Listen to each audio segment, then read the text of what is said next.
चलिए शांत रहेगा। आज जो डिस्कस होगा ग्रेविटेशनल के बारे में होगा, जिसे हिंदी में गुरुत्वाकर्षण कहते हैं।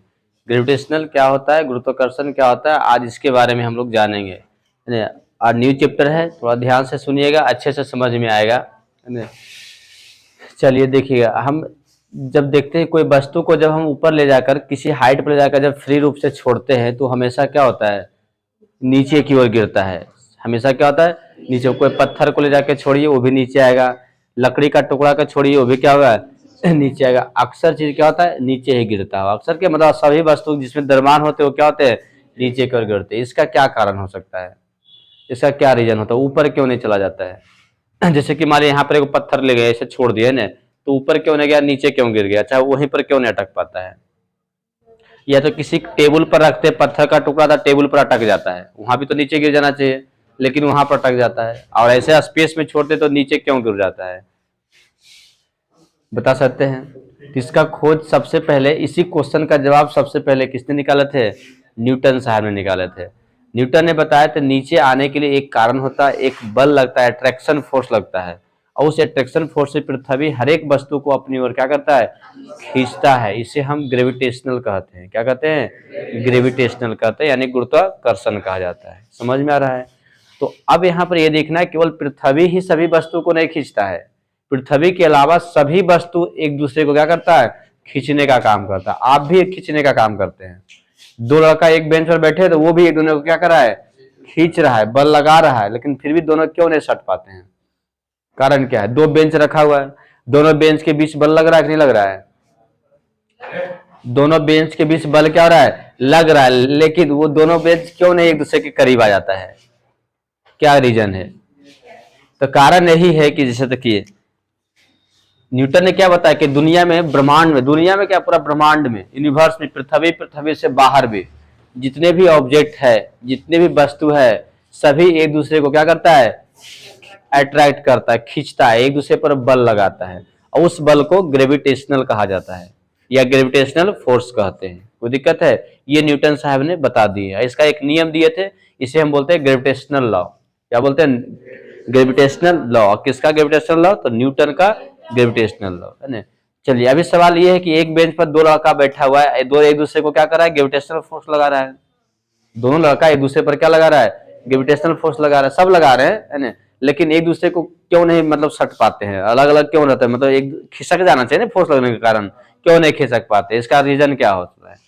तो इसका रीजन सिंपल सा, देखिए ये पृथ्वी है, ठीक है, और यहाँ पर एक बंदा बैठा हुआ है ना, और एक बंदा यहाँ बैठा हुआ है, ठीक है। ये ए है और ये क्या है, बी है, ठीक है। तो पहला एक बल लगता है पृथ्वी और इस वस्तु के बीच। एक बल किसके बीच लग रहा है, पृथ्वी और वस्तु के बीच। इधर भी लग रहा है पृथ्वी और क्या हो गया, वस्तु के बीच, और एक बल ऐसे लग रहा है। अब इसमें देखा जाए, ये दोनों जो बल है ना ज्यादा ताकतवर होता है, क्योंकि पृथ्वी का मास ज्यादा है, आदमी की तुलना में पृथ्वी का मास बहुत ज्यादा है, नहीं है। तो पृथ्वी ज्यादा ताकत से खींचेगा, तो आदमी नीचे खींचाएगा कि साइड में खींचाएगा, नीचे खींचा, इसलिए वहीं पर चिपका हुआ रहता है, बगल में नहीं, क्या होता है, स्लाइड नहीं कर पाता है। समझ में आ रहा है। तो यही इसका मेन रीजन है ना। और जिसका मास ज्यादा होता है ना, उसमें ग्रेविटेशनल फोर्स क्या होता है, ज्यादा होता है। जैसे जो मोटा तगड़ा बैठा रहेगा, ग्रेविटेशनल फोर्स क्या लगाएगा, ज्यादा लगाएगा। अब दुबला पतला रहेगा, है ना, उधर प्रियांशु जैसा रहेगा, ग्रेविटेशनल फोर्स एकदम नगन रहेगा। कोई दिक्कत है। तो ग्रेविटेशनल फोर्स मास पर डिपेंड करता है, ये ग्रेविटेशनल लॉ के अंतर्गत आएगा। कोई दिक्कत, चलिए ठीक है। तो सबसे पहले जानिए ग्रेविटेशनल क्या होता है। तो सिंपल क्या हो जाएगा कि ऑल द ऑब्जेक्ट, है ना, present in the universe attract to क्या आपका, ईच अदर, है ना, क्या होगा, this is called gravitational. This is called क्या आपका, ग्रेविटेशनल। समझ में आ गया। तो ग्रेविटेशनल का डिफिनेशन लिखा जाएगा, किसका लिखा जाएगा, ग्रेविटेशनल का लिखा जाएगा। क्या लिखाएगा कि ब्रह्मांड में उपस्थित सभी वस्तु, जो एक दूसरे, प्रत्येक वस्तु एक दूसरे को क्या करता है, आकर्षित करता है, यानी एक दूसरे पर एक बल लगाता है। इस बल को हम ग्रेविटेशनल कहते हैं, या तो ग्रेविटेशनल फोर्स कहते हैं। तो ग्रेविटेशनल बोलिए या तो ग्रेविटेशनल फोर्स कहिए, बात क्या रहेगा, बराबर रहेगा, ग्रेविटेशनल फोर्स कहिए।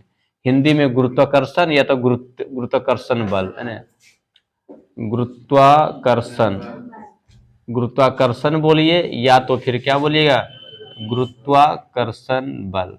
कोई दिक्कत, एक ही बात पड़ेगा। यहां तक समझ में आ रहा होगा। तो सभी ऑब्जेक्ट एक दूसरे को अट्रैक्ट करता है, तो पता चल गया चार्ज हो या ना हो सभी ऑब्जेक्ट एक दूसरे का करता है, अट्रैक्ट करता है। ठीक है, अब इससे रिलेटेड एक नियम दिया गया है ग्रेविटेशनल के रिलेटेड, ग्रेविटेशनल से संबंधित एक क्या होगा, नियम दिया गया। ये नियम क्या कहता है कि जो ग्रेविटेशनल फोर्स लगेगा दो ऑब्जेक्ट के बीच, वो ऑब्जेक्ट के मास के प्रोडक्ट के डायरेक्टली प्रोपोर्शनल होगा। यानी वस्तु के द्रव्यमान के गुणनफल का क्या होता है, समानुपाती होगा। मतलब जितना बड़ा वस्तु रहेगा, भारी वस्तु रहेगा, उसमें ग्रेविटेशनल फोर्स उतना ही क्या होगा, ज्यादा लगेगा। जितना भारी भरकम वस्तु रहेगा ग्रेविटेशनल फोर्स उतना ही क्या लगेगा, ज्यादा लगेगा। जितना हल्का रहेगा, टिम टाम रहेगा, ग्रेविटेशनल फोर्स उतना ही क्या होगा, कम लगेगा। ये हो गया है ना। दूसरी नियम क्या हो जाएगा इसमें कि दो ऑब्जेक्ट के बीच जो ग्रेविटेशनल फोर्स लग रहा है उसके बीच के दूरी के वर्ग के व्युत्क्रमानुपाती होता है। यानी यहाँ पर क्या, gravitational force is inversely proportional to the square of distance between क्या होगा, टू ऑब्जेक्ट्स। यानी दोनों ऑब्जेक्ट के बीच के दूरी के वर्ग के क्या होता है, व्युत्क्रमानुपाती होता है। इसका मतलब क्या होगा कि दूरी जितना ज्यादा रहेगा दूर दूर में, ग्रेविटेशनल फोर्स उतना ही क्या होगा, कम लगेगा। ऑब्जेक्ट जितना ज्यादा दूर में रहेगा ग्रेविटेशनल फोर्स उतना ही क्या होगा, कम लगेगा। नजदीक आएगा फोर्स क्या होगा, ज्यादा लगेगा। कोई दिक्कत है नहीं। इसे हम बोलते हैं Newton's law of gravitational force. क्या बोलते हैं, न्यूटन्स लॉ ऑफ क्या हो गया, gravitational force.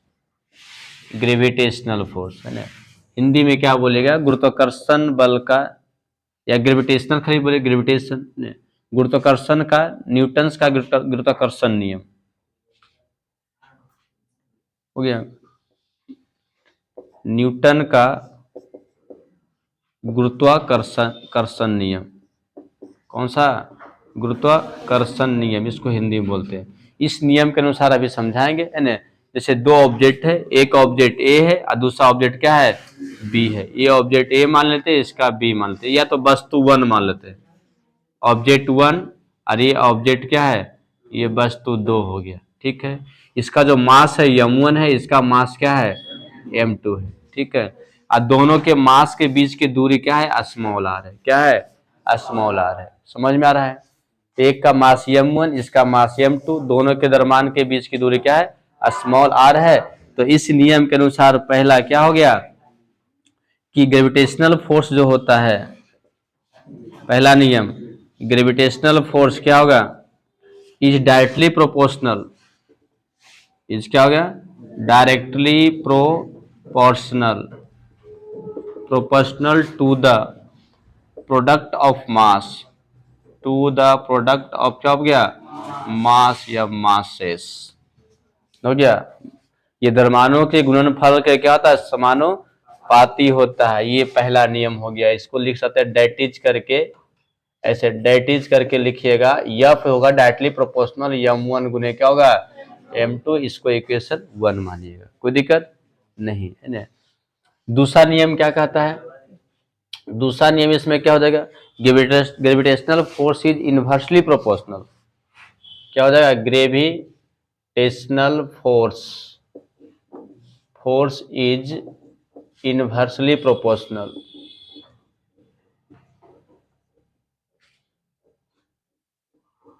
Inversely proportional to the square of, क्या हो जाएगा, स्क्वायर ऑफ डिस्टेंस बिटवीन क्या आपका ऑब्जेक्ट्स, बिटवीन क्या हो गया, ऑब्जेक्ट, वस्तुओं के बीच की दूरी के वर्ग का व्युत्क्रमानुपाती होता है। यानी दूसरा नियम क्या होगा कि गुरुत्वाकर्षण बल जो होता है वस्तु के बीच के दूरी के वर्ग के व्युत्क्रमानुपाती होता है। व्युत्क्रमानुपाती का मतलब नीचे में रहेगा है ना। यानी डेटिज इसको करके लिखिए एफ डायरेक्टली प्रोपोर्शनल 1/r², या एफ इनवर्सली प्रोपोर्शनल r²। कोई दिक्कत, ऐसे लिखा था। ये इक्वेशन क्या हो गया, 2 हो गया। तो अभी हमने क्या समझे कि ग्रेविटेशनल क्या होता है, गुरुत्वाकर्षण क्या होता है, ये भी समझ में आ गया। क्या समझे कि ब्रह्मांड में उपस्थित सभी ऑब्जेक्ट एक दूसरे के ऊपर एक बल लगाता है, इस बल को हम ग्रेविटेशनल कहते हैं या ग्रेविटेशनल फोर्स कहते हैं। तो दुनिया में जो भी ऑब्जेक्ट है सब बल लगाएगा, कोई दिक्कत है। दूसरी बात हमने क्या समझे कि इसमें एक नियम दिया गया ग्रेविटेशनल फोर्स का। ये नियम क्या कहलाएगा, ये नियम क्या है कि जो बल लगने वाला जो बल होगा वो द्रव्यमान के गुणनफल के समानुपाती होगा और उसके बीच के दूरी के वर्ग का क्या होगा, व्युत्क्रमानुपाती होता है। इसी नियम को हम न्यूटन्स लॉ ऑफ ग्रेविटेशनल कहते हैं, ग्रेविटेशन कहते हैं, यानी न्यूटन के गुरुत्वाकर्षण का नियम कहा जाता है। कोई दिक्कत है? अब वो नियम कैसे होता है इसका एक्सप्लेन भी हमने किए हैं। 2 ऑब्जेक्ट लिए हैं, एक का द्रव्यमान m1, दूसरा का द्रव्यमान क्या है, m2 है, दोनों के बीच की दूरी r है। तो पहला नियम क्या कहेगा कि ग्रेविटेशनल फोर्स जो होगा दोनों के द्रव्यमान के गुणनफल के समानुपाती होता है। दोनों के द्रव्यमान के गुणनफल का क्या होता है, समानुपाती होता है। तो इसके अनुसार से ये लिखा गया, ठीक है।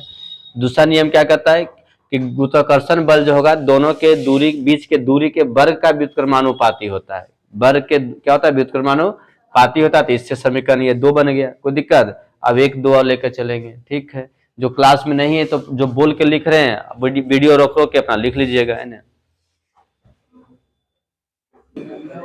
चलिए अब इक्वेशन 1 और 2 को एक साथ करना है। देखिएगा समीकरण 1 और 2 से फ्रॉम इक्वेशन 1 और 2। इक्वेशन सुनिएगा, इक्वेशन 1 में क्या देख रहे हैं, एफ जो है डायरेक्टली प्रोपोर्शनल क्या है, m1 इंटू m2, और ये एफ डायरेक्टली प्रोपोर्शनल 1/r²। दोनों को एक साथ कर दीजिए। जब एक साथ कीजिएगा ना तो ऊपर वाला ऊपर रहेगा m1 गुने m2 और नीचे वाला क्या रहेगा, नीचे रहेगा r²। ऊपर वाला ऊपर, नीचे वाला क्या हो गया, नीचे। अब डायरेक्टली प्रोपोर्शनल को हटाकर एगो कांस्टेंट डालना हो तो कांस्टेंट डालिए तो क्या लिखे, देखिए एफ बराबर इसके बदले में एगो k डालते हैं और m1 m2 अब बटे क्या हो गया r। यहाँ तो k नहीं डाले, अच्छा सा एगो g डाल दीजिए कैपिटल लेटर में, है ना। के देते देते मन हो गया हुआ हो गया। तो यहाँ पर क्या डाल देना है, g, कैपिटल सा g। कोई दिक्कत है? इस प्रकार से लिखते हैं। ये फॉर्मूला किसका है, ग्रेविटेशनल कांस्टेंट का है, ग्रेविटेशनल फोर्स का है।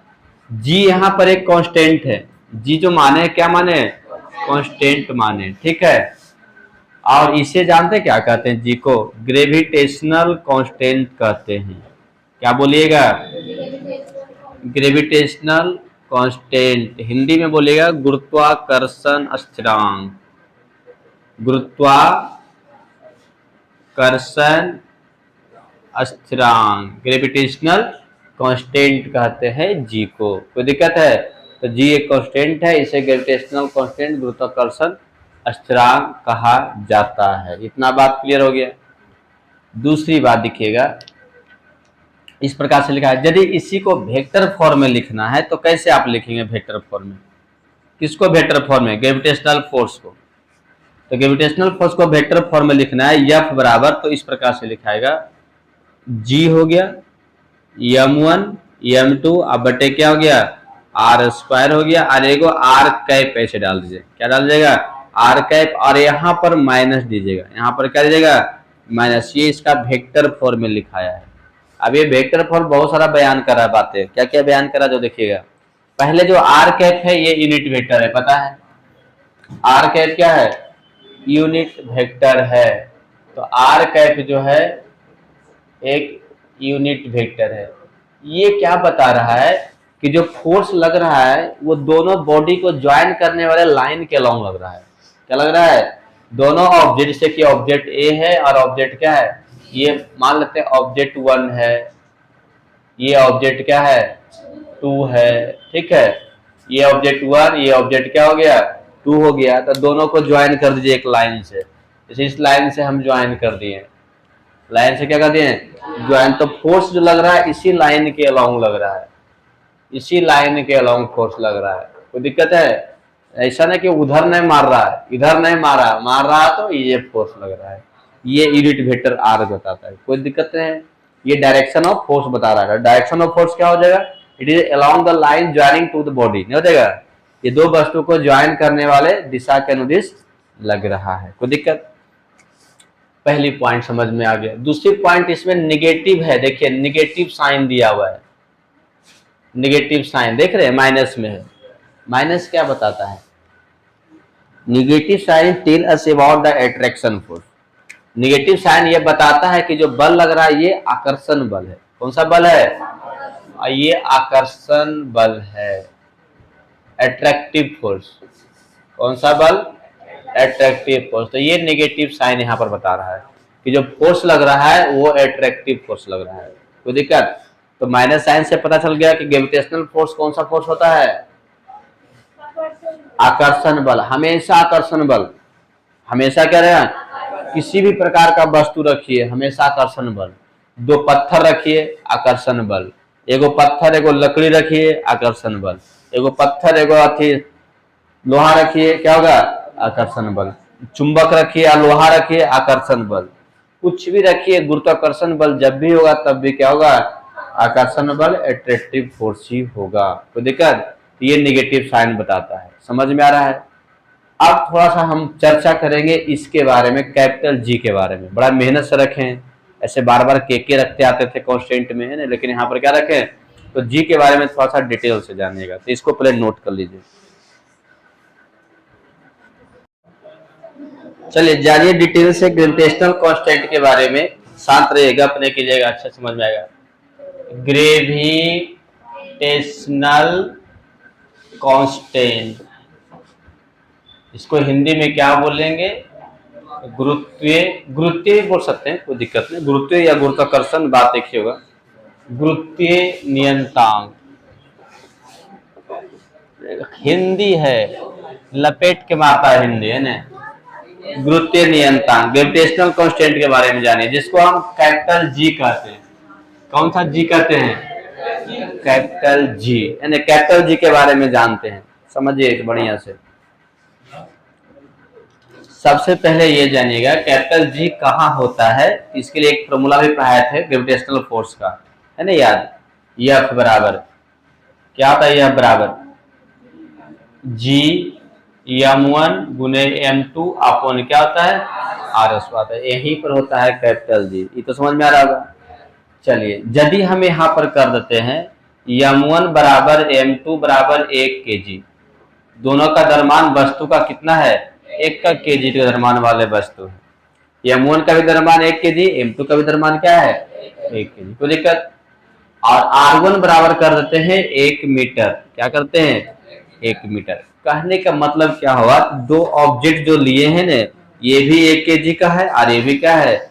1 kg का है, और दोनों के बीच की दूरी क्या है? 1 मीटर है। क्या है? 1 मीटर है। कोई दिक्कत? R बराबर 1 मीटर है ना। रोशनी को थोड़ा देर पर समझ में आता है ना। ये 1 kg, ये भी क्या है? 1 kg, और दोनों के बीच की दूरी क्या है? 1 मीटर है। कोई दिक्कत है? कोई दिक्कत नहीं।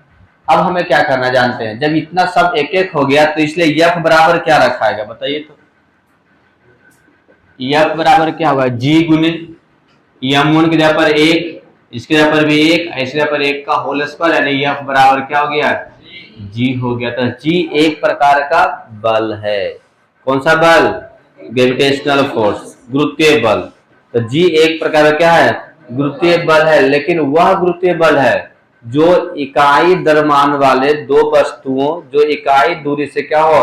अलग हो, उसके बीच लगने वाले गुरुत्वीय बल को ही हम क्या कहते हैं? ग्रेविटेशनल कांस्टेंट कहते हैं। क्या समझे?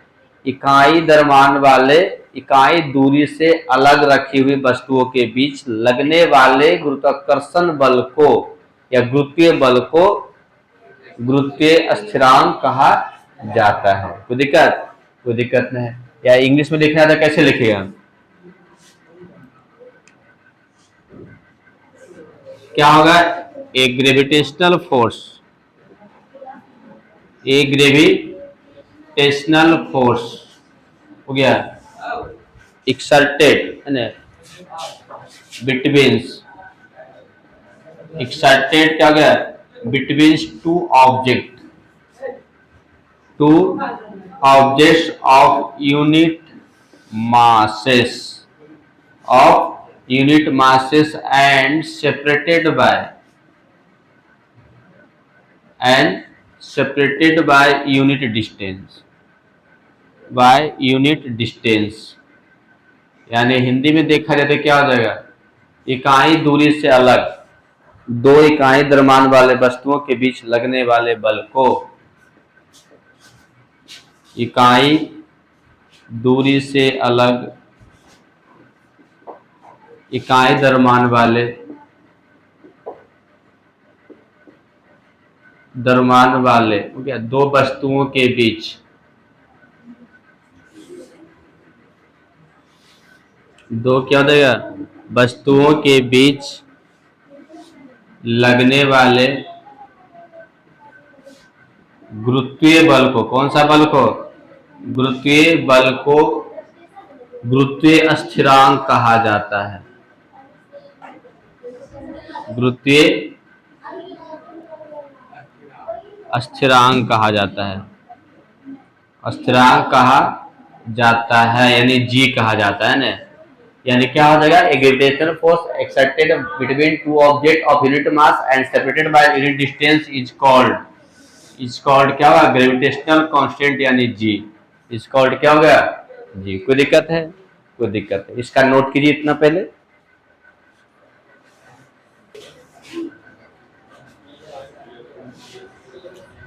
देखिएगा जी का जो मान है, जो यह बराबर हमने लिखे थे जी m1 इंटू m2 बटे आर स्क्वायर, तो जी जो है ये किसी पर डिपेंड नहीं करता है। किसी पर डिपेंड का मतलब क्या हो गया जानते हैं, टेम्परेचर हो गया, प्रेशर हो गया, ह्यूमिडिटी हो गया, इसका इस पर कोई असर नहीं पड़ता है। क्या क्या क्या, टेम्परेचर, प्रेशर, क्या हो गया, प्रेशर, ह्यूमिडिटी, जिसको हिंदी में ताप बोलते हैं, दाब कहते हैं, ताप, आर्द्रता कहते हैं, ये सब का कोई असर इस पर क्या होता है, नहीं पड़ता है। ऑब्जेक्ट को आप सूखे जगह रखिए, जी उतना ही रहेगा। ह्यूमिडिटी जहां पर ज्यादा है, नमी है, वहां रखिए, जी उतना ही रहेगा। प्रेशर बढ़ा दीजिए, जी उतना ही रहेगा। टेम्परेचर बढ़ा दीजिए, जी क्या रहेगा, उतना। मतलब जी ये सबसे इंडिपेंडेंट होता है, ये सब पर जी डिपेंड क्या होता है, हाँ, इस पर जी का मान निर्भर क्या होता है, नहीं करता है। यानी ये सब का जी पर कोई असर नहीं होता है। इसका जी पर असर क्या होता है, जी पर असर नहीं होता है, डिपेंड नहीं होता है, मतलब ये इस पर डिपेंड नहीं करेगा। इसलिए हम कह सकते हैं ना कि जी सब जगह क्या है, फिक्स है, कांस्टेंट है, तो इसलिए इसको यूनिवर्सल कांस्टेंट कहते हैं। क्या कहिएगा, जी को इसलिए कहते हैं यूनिवर्सल कांस्टेंट, मतलब सब जगह फिक्स होगा, असर नहीं होता है। अच्छा ठीक है, नहीं होता है, हम कहाँ चल गए, होता है ना। तो जी क्या कहलाएगा, यूनिवर्सल कांस्टेंट, इसको हिंदी में बोलेंगे सार्वत्रिक स्थिरांक। क्या बोलते हैं, सार्वत्रिक स्थिरांक कहते हैं। कोई दिक्कत है, तो जी हमेशा कांस्टेंट हो। कहीं जाइए, चंद्रमा पर बच जाइए, जी वही रहेगा। कैपिटल जी की बात करें, स्मॉल जी की बात नहीं। चंद्रमा पर जाइए, कैपिटल जी वही रहेगा। मंगल ग्रह पर जाइए, कैपिटल जी वही रहेगा। पृथ्वी पर आइए, कैपिटल जी वही रहेगा, है ना। छत पर जाइए, कैपिटल जी वही रहेगा। पहाड़ पर जाइए, कैपिटल जी क्या रहेगा, वही रहेगा, वही का वही रहेगा। कोई दिक्कत है, नहीं है। अब इसका एसआई मात्रक देखना है, जी का क्या देखना है, एसआई मात्रक। तो देखिए एसआई मात्रक देखना है तो ये भी बड़ा आसान है। कैसे आसान है समझिएगा, बड़ा आराम से समझिएगा। एफ बराबर जानते हैं क्या होता है, जी m1 m2 बटे क्या होता है, आर स्क्वायर। इसलिए यदि जी निकालिएगा तो एफ गुने होगा आर स्क्वायर, अब बटे m1 गुने क्या हो जाएगा, m2 हो जाएगा, हो जाएगा। एफ बराबर होता है ना जी m1 m2 बटे आर स्क्वायर। ये सब इधर लाइए, एफ गुने आर स्क्वायर और m1 m2 क्या हो गया, नीचे हो जाएगा। अब बताइए यूनिट पूछ रहा है, जी का एसआई मात्रक देखना है, तो कैसे लिखा गया एसआई मात्रक बता सकते हैं। एफ का होता है न्यूटन, सबको पता है। बल का एसआई मात्रक न्यूटन यूनिट। आर का क्या होता है, मीटर, तो मीटर स्क्वायर। दूरी का एसआई मात्रक मीटर। यम मास का केजी, और फिर इसका भी केजी, केजी गुने केजी, केजी गुने केजी स्क्वायर। तो जी बराबर हो गया न्यूटन मीटर स्क्वायर और केजी पर पावर -2, ऊपर गया तो माइनस कर देगा, तो यही होगा जी का एसआई मात्रक। न्यूटन मीटर स्क्वायर केजी पर पावर माइनस क्या हो गया, 2 हो गया। कोई दिक्कत है, नहीं है। अब देखा जाए जी एक यूनिवर्सल कांस्टेंट है, सभी जगह फिक्स होता है, इसका वैल्यू क्या होता है जी का मान, तो 6.673 इंटू 10⁻- क्या होता है 11 न्यूटन मीटर स्क्वायर केजी पर पावर माइनस क्या होता है, तो यही जी का मान होता है 6.673 इंटू 10⁻- क्या हो गया 11। और यही मान सब जगह रहेगा जी का, सब जगह का मतलब पृथ्वी, मंगल ग्रह, सूर्य ग्रह, चंद्र ग्रह, जहां जाइए सब जगह जी का मान यही रहेगा, कहीं कोई बदलाव नहीं होगा। यहां तक कोई दिक्कत नहीं। अब इसका निकालते हैं डायमेंशनल फॉर्मूला। क्या निकालते हैं, डायमेंशनल फॉर्मूला क्या होता है जी का, जो देखिएगा नहीं लिखे थे इधर, जा कोई दिक्कत नहीं, डायमेंशनल फॉर्मूला देख लीजिए, नहीं लिखे कोई बात नहीं है, हरवाने की बात नहीं है। बीमीय सूत्र, इसमें कोई बड़ी भारी चीज नहीं पढ़ाए थे, सिंपल समझाया कि जी किसी पर डिपेंड नहीं, किसी का नहीं सुनता है, यही बताया ना, जी किसी का क्या होता है नहीं सुनता है बस।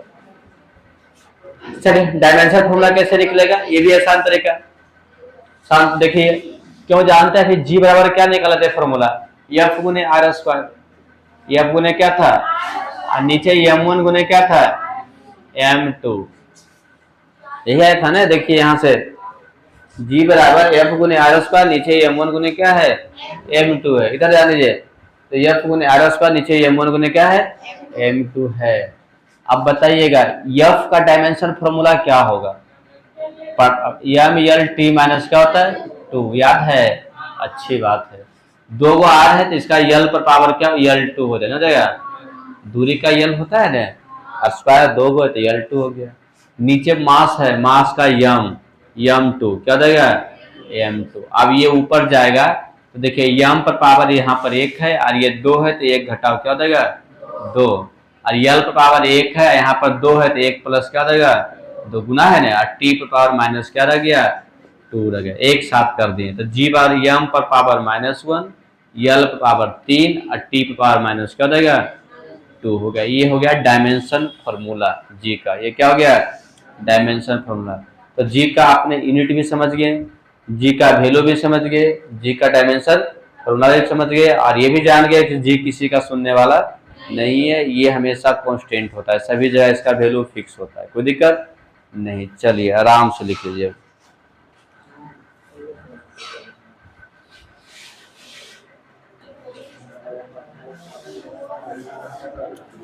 देखिए दो टर्म देखिए, एक इनर्शियल मास एंड दूसरा है ग्रेविटेशनल मास, ग्रेविटेशनल मास, हिंदी में इनर्शियल मास को बोलते हैं जड़त्वीय, क्या बोलेगा जड़त्वीय द्रव्यमान, तथा दूसरा क्या पढ़ना है गुरुत्वीय द्रव्यमान, गुरुत्वीय द्रव्यमान, तो एक हो गया जड़त्वीय द्रव्यमान और एक हो गया गुरुत्वीय द्रव्यमान, इनर्शियल मास और एक क्या हो गया ग्रेविटेशनल मास। एकदम समझना है, लिखना कुछ नहीं, ऐसे समझ में आ जाएगा है ना।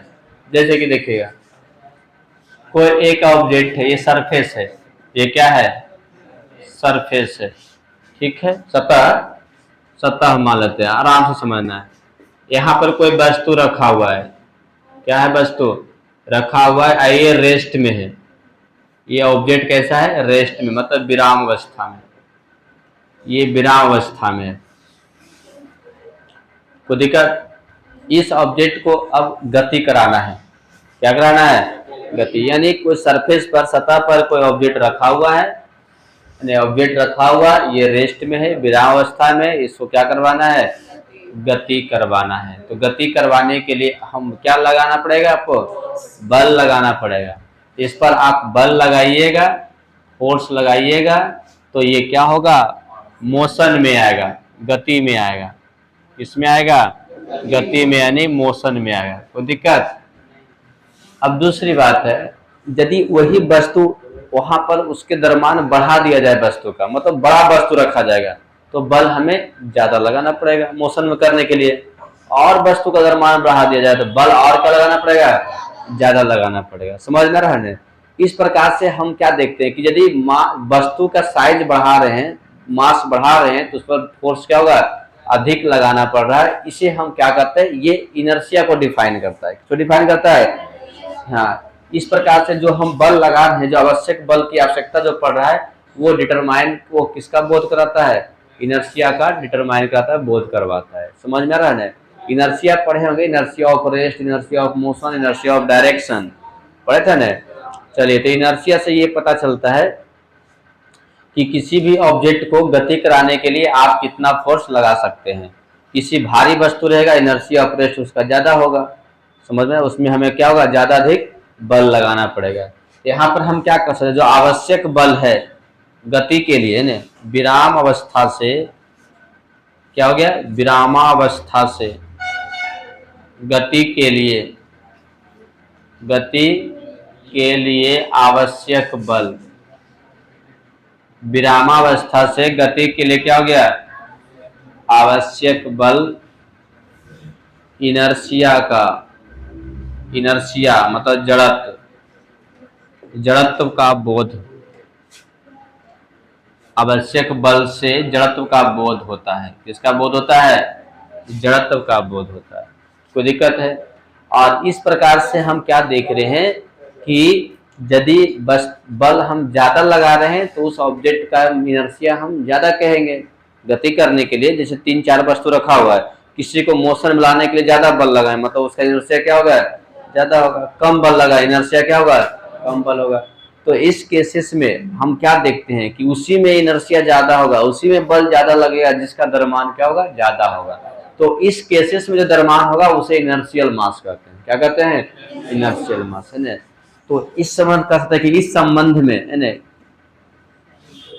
इस संबंध का मतलब क्या हो गया, इनर्शिया से संबंधित हो गया, या इनर्शिया के संबंध में, ये भी बोल सकते हैं। इनर्शिया के संबंध में वस्तु के द्रव्यमान को,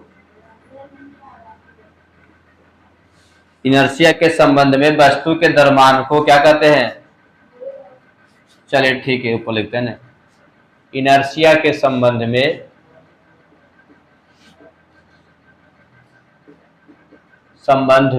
वस्तु के द्रव्यमान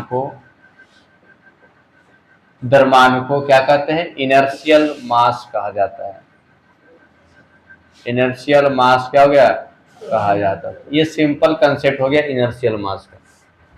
सिंपल हो गया कि यदि कोई हॉरिजॉन्टल सरफेस पर आप गति करा रहे हैं तो गति कराने के लिए आपको बल लगेगा, बल ज्यादा लगेगा मतलब इनर्शिया उसका ज्यादा है, बल कम लगेगा उसका इनर्शिया क्या है, कम है। इनर्शिया कहाँ से उत्पन्न हो रहा है, उसके द्रव्यमान से उत्पन्न हो रहा है, तो वहां पर उस द्रव्यमान को हम क्या कहेंगे, इनर्शियल मास। क्या कहेंगे, इनर्शियल। ये कंसेप्ट है इनर्शियल मास। किसका था, इनर्शियल मास का था।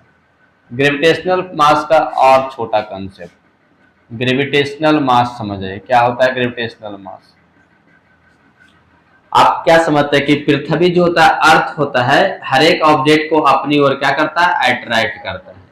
ये ऑब्जेक्ट हो गया, ये क्या हो गया, ऑब्जेक्ट हो गया। इसका यदि मान लेते हैं द्रव्यमान, इस ऑब्जेक्ट को जिसको हम मास बोलते हैं, यम मान लेते हैं। क्या मान लेते हैं, यम। तो इसका जो भार होगा वो क्या होगा, भार बराबर क्या होता है, mg होगा।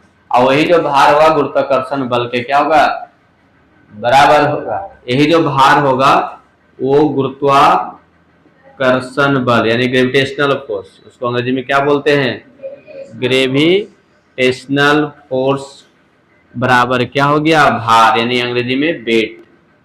क्या हो गया, ये वेट के बराबर होगा यानी mg के क्या होता है, बराबर होता है। तो दिक्कत है। तो यहाँ पर जो इसका जो मास है, आप देखिएगा जिस ऑब्जेक्ट का मास ज्यादा रहेगा, द्रव्यमान ज्यादा रहेगा, उसका भार ज्यादा होगा। उसका भार क्या होगा, ज्यादा वेट होगा, क्योंकि mg, m बढ़ेगा तो वेट क्या होगा, बढ़ेगा। यानी उसका ग्रेविटेशनल फोर्स क्या उस पर लगेगा, ज्यादा लगेगा। जिस वस्तु का द्रव्यमान ज्यादा रहेगा तो ग्रेविटेशनल फोर्स उस पर क्या होगा, ज्यादा लगेगा। जिसका द्रव्यमान कम रहेगा उसका ग्रेविटेशनल फोर्स क्या होगा, कम लगेगा। तो यहाँ पर इस द्रव्यमान को हम ग्रेविटेशनल मास कहेंगे। क्या कहेंगे, ग्रेविटेशनल मास। तो सिंपल कंसेप्ट हो गया। सिंपल कंसेप्ट क्या हो गया कि जैसे कि मान लीजिए एक ऑब्जेक्ट है, इस ऑब्जेक्ट को जब हम फ्री फॉल करा रहे हैं तो वहां पर जो मास, जो उस कंडीशन में जब फ्री फॉल हो रहा है यानी ग्रेविटेशनल फोर्स लग रहा है, उस कंडीशन में जो इस मास डिटरमाइन होगा वो क्या कहलाएगा, ग्रेविटेशनल मास कहलाएगा। लेकिन यही ऑब्जेक्ट को जब इस सरफेस पर गति करवाने के लिए हम बल लगा रहे हैं, सरफेस पर गति करवाने के लिए हम क्या लगा रहे हैं, बल लगा, यह बराबर एक्सलेरेशन उत्पन्न होगा यम में, यह बराबर क्या होता है यम में, तो वहां पर जो मास होगा वो क्या कहलाएगा, इनर्शियल मास कहलाएगा। क्या कहलाएगा, इनर्शियल मास, क्योंकि वहां पर भी बल मास पर ही डिपेंड कर रहा है, यहाँ भी ग्रेविटेशनल फोर्स किस पर डिपेंड कर रहा है, मास पर ही डिपेंड कर रहा है। तो ग्रेविटेशनल फोर्स के संदर्भ में जो मास होगा, रेटेड जो मास होगा वो ग्रेविटेशनल मास, सरफेस पर एक्सेलरेट करने के लिए जो हम फोर्स लगाए उस फोर्स के संदर्भ में जो मास होगा वो क्या कहलाएगा, इनर्शियल मास कहलाएगा। कोई दिक्कत है, तो इसी का दो रूप हो गया, ग्रेविटेशनल मास और एक क्या हो गया, इनर्शियल मास। चलिए नोट कर लीजिए। चलिए आज जानेंगे ग्रेविटेशनल फील्ड के बारे में, जिसको हिंदी में क्या बोलते हैं, गुरुत्वीय क्षेत्र कहते हैं। गुरुत्वीय क्षेत्र क्या होता है समझिए। जैसे कि मान लीजिए कोई एक वस्तु है, इसका मास यम मान लेते हैं, मास इसका क्या है, यम है, तो इसके चारों तरफ एक क्षेत्र बन जाता है, इस ऑब्जेक्ट के चारों तरफ एक क्या बन जाएगा, एक क्षेत्र बन जाएगा, जहां तक इसका प्रभाव देखने को मिलता है। कौन सा प्रभाव, ग्रेविटेशनल फोर्स का। कौन सा प्रभाव, ग्रेविटेशनल फोर्स का एक प्रभाव देखने को मिलता है, तो इस क्षेत्र को हम ग्रेविटेशनल फील्ड कहेंगे। इस क्षेत्र को क्या बोलिएगा, कि जो पूरा एरिया है उसी को ग्रेविटेशनल फील्ड कहा जाता है, ग्रेविटेशनल फील्ड कहा जाता है। अब कहाँ तक इसका प्रभाव देखने को मिलता है उसको हम चेक कैसे करना है, तो उसको चेक करने के लिए एक दूसरे ऑब्जेक्ट को लाना है जिसका मास क्या हो, वह इकाई हो, यूनिट हो। जैसे कि मान लीजिए कोई दूसरे ऑब्जेक्ट को लाते हैं जिसका मास क्या है, यूनिट यम नॉट मास इसका है, और यहाँ पर लाते हैं, देखते हैं कि इस पर ग्रेविटेशनल फोर्स लग रहा है कि नहीं लग रहा है। इसके कारण लग रहा है तो मतलब यहाँ तक क्षेत्र आ रहा है, यहाँ पर रखिएगा, लग रहा है तो ये भी क्षेत्र क्या हो रहा है, आ रहा है। तो इसको चेक करने के लिए हम क्या किसका उपयोग करते हैं, इकाई द्रव्यमान के इसको बोलते हैं प्रति एकांक परीक्षण द्रव्यमान है ना, इसको हम क्या बोलेंगे, प्रति एकांक परीक्षण द्रव्यमान, जिसको एम नॉट से लिखते हैं, यानी पर यूनिट टेस्ट मास, पर यूनिट क्या हो गया, टेस्ट मास, इसको टेस्ट मास कहते हैं, एम से नोट किया जाता है। इसी को ले जाकर रखना है, देखिए ग्रेविटेशनल फोर्स लग रहा है कि नहीं लग रहा है, यदि लग रहा है तो वो ग्रेविटेशनल फील्ड के अंतर्गत आएगा, नहीं लग रहा है तो ग्रेविटेशनल फील्ड के अंतर्गत क्या होगा, नहीं। तो ग्रेविटेशनल फील्ड के सिंपल हो गया कि किसी द्रव्यमान के चारों ओर वह क्षेत्र हो गया, किसी द्रव्यमान है ना, द्रव्यमान के चारों ओर वह क्षेत्र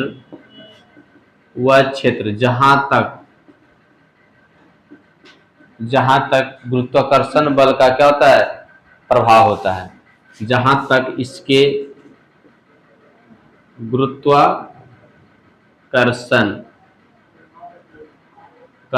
बल का क्या होता है, प्रभाव होता है, गुरुत्वीय क्षेत्र कहलाता है। क्या होगा, गुरुत्वीय क्षेत्र कहलाता है। ये तो हो गया डेफिनेशन। दूसरी बात, एक और पॉइंट इसका होता है, प्रति एकांक द्रव्यमान पर लगने वाले गुरुत्वाकर्षण बल को उस बिंदु का गुरुत्वीय क्षेत्र भी कहते हैं। जैसे कि देखिएगा यहाँ पर हमने, ये पॉइंट है, ये तो ऑब्जेक्ट है, ये इसका मास यम है, यहाँ पर हमने टेस्ट मास लाए, क्या लाए, टेस्ट मास लाए। अब टेस्ट मास लाए यहाँ पर, तो कितना बल लग रहा है, समझ रहे हैं, कितना बल क्या हो रहा है, लग रहा है, उस बल को ही कहेंगे हम ग्रेविटेशनल फील्ड कहते हैं। क्या कहलाएगा, ग्रेविटेशनल फील्ड। तो अलग अलग बिंदु पर बल क्या होगा, अलग अलग लगेगा, क्योंकि दूरी का भी तो समानुपाती होता है। तो यहाँ पर रखा हुआ कुछ अलग बल लगेगा, यहाँ पर रहेगा तो बल क्या होगा, अलग ज्यादा लगेगा, है ना, नजदीक आएगा तो यहाँ आएगा तो बल और क्या होगा, ज्यादा रहेगा, दूर रहेगा तो बल और क्या होगा, कम लगेगा। यानी अलग अलग पॉइंट पर ग्रेविटेशनल फील्ड क्या होगा, अलग अलग होगा। क्या हो जाएगा, अलग अलग। कोई दिक्कत है, तो ग्रेविटेशनल फील्ड का दूसरा परिभाषा क्या हो गया, कि प्रति एकांक द्रव्यमान पर लगने वाले, क्या देगा, लगने वाले गुरुत्वीय बल को गुरुत्वीय बल को उस बिंदु का गुरुत्वीय क्षेत्र कहा जाता है। उस बिंदु का क्या हो गया, गुरुत्वीय क्षेत्र कहा जाता है। तो प्रत्येक आंख द्रव्यमान पर लगने वाले गुरुत्वीय बल को उस बिंदु का क्या कहते हैं, गुरुत्वीय क्षेत्र कहते हैं। कोई दिक्कत है यहाँ तक?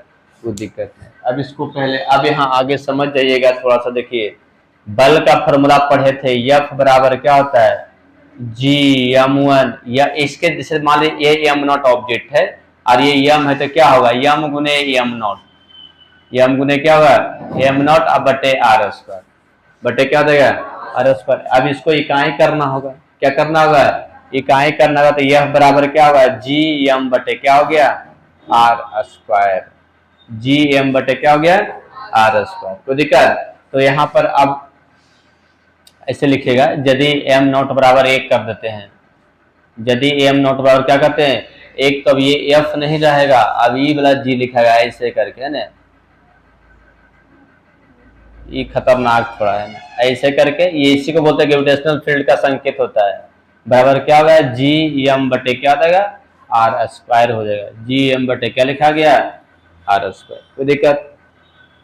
तो दूसरे तरीका से ये भी कह सकते हैं कि ग्रेविटेशनल फील्ड जो होता है, क्या होता है, ग्रेविटेशनल फील्ड जो होता है वो F बटे m0 के क्या होगा, बराबर होगा। F बटे m0 के क्या होगा, क्योंकि m0 से भागा देंगे तो m0 कट जाएगा ना, तो Gm बटे r स्क्वायर ही बचेगा। Gm बटे क्या हो गया, r स्क्वायर। यानी दूसरे शब्द में ये समझना है, क्या समझना है, कि दो वस्तु है, ऐसे डिस्टेंस पर रखा हुआ है, दोनों का मास m1 m2 है, तो इसके बीच लगने वाले आकर्षण बल को हम क्या कहेंगे, गुरुत्वाकर्षण बल। क्या कहेंगे, गुरुत्वाकर्षण बल। लेकिन अब एक रह गया इकाई द्रव्यमान का वस्तु। अब एक क्या हो गया, इकाई द्रव्यमान का वस्तु, इसका 1 kg द्रव्यमान हो गया। अब इसके बीच लगने वाले आकर्षण बल को हम क्या कहेंगे, गुरुत्वाकर्षण क्षेत्र, गुरुत्वीय क्षेत्र कहेंगे, ग्रेविटेशनल फील्ड कहा जाता है। कोई दिक्कत है? यानी दो ऑब्जेक्ट में एक ऑब्जेक्ट इकाई हो गया, तो उस बल को हम कहेंगे क्षेत्र कहेंगे, उस बल को क्या कहेंगे, क्षेत्र, यानी फोर्स को फील्ड कहा जाएगा। कोई दिक्कत है? कोई दिक्कत नहीं। जो कंसेप्ट डायरेक्शन फॉर्मूला फोर्स का होता है लगभग वही क्या होता है, फील्ड का भी होता है, लेकिन फील्ड में 2 मास नहीं रहेगा, 1 मास रहेगा। यानी 1 मास 1 हो गया तो 1 से गुना कीजिए, नहीं कीजिए, बात क्या रहेगा, बराबर है। कोई दिक्कत है यहाँ तक? कोई दिक्कत नहीं। तो चलिए इसको नोट किया जाए।